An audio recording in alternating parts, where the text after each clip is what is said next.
많은 분들이 페페 같은 민코인이 왜 갑자기 급등하는지 궁금해하시는데요.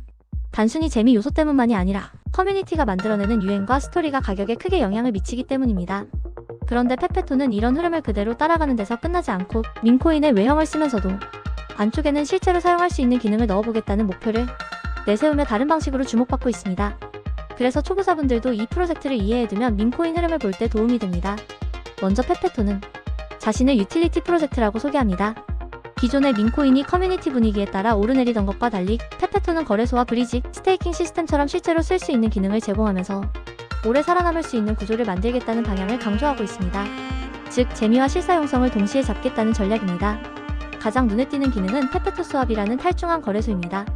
이 플랫폼의 특징은 거래 수수료가 0이라는 점입니다. 민코인 투자자들은 소액으로 많이 사고 파는 경우가 많아서 수수료가 부담될 때가 많은데요. 이 부분을 해결해보겠다는 취지로 보입니다. 데모 화면도 공개된 적이 있어 실제로 개발이 진행되고 있다는 점을 확인할 수 있습니다. 다만 수수료가 없다는 것이 장기적으로 어떤 방식으로 유지될지 그리고 지속 가능한 구조인지에 대해서는 계속 지켜봐야 하는 부분입니다. 두 번째는 크로스체인 브리지입니다. 쉽게 말하면 서로 다른 블록체인 사이에서 토큰을 옮길 수 있게 해주는 다리 같은 기능입니다. 예를 들어 이더리움 기반의 토큰을 다른 체인으로 보내고 싶을 때 브리지를 사용하면 됩니다. 이 기능이 중요한 이유는 페페토 생태계를 여러 체인과 연결해서 더 많은 유저와 자금을 끌어올 수 있기 때문입니다.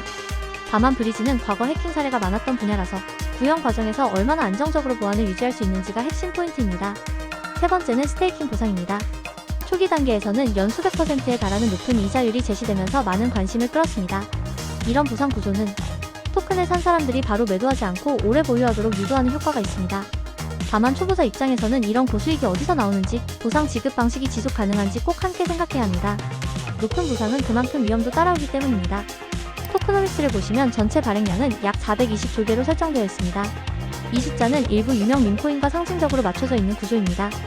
프리세일 배정 비율과 스테이킹 보상 풀, 마케팅 예산, 팀 물량 등도 단계별로 공개되어 있고 이 정도 규모면 초반 마케팅과 개발을 추진할 만한 자금이 확보된 셈입니다.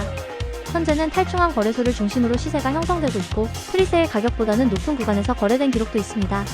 다만 초기 유동성이 적은 만큼 가격이 빠르게 움직일 수 있기 때문에 실제 거래량과 정보 공개 상황을 함께 살펴보시는 것이 좋습니다. 종합적으로 보면 페페토는 민코인 특유의 화제성을 유지하면서도 기능 중심의 생태계를 만들겠다는 계획을 제시하고 있습니다. 거래소, 브리지, 스테이킹 같은 요소들이 실제로 안정적이고 완성도 있게 구축된다면 확실히 새로운 흐름을 만들 수 있습니다.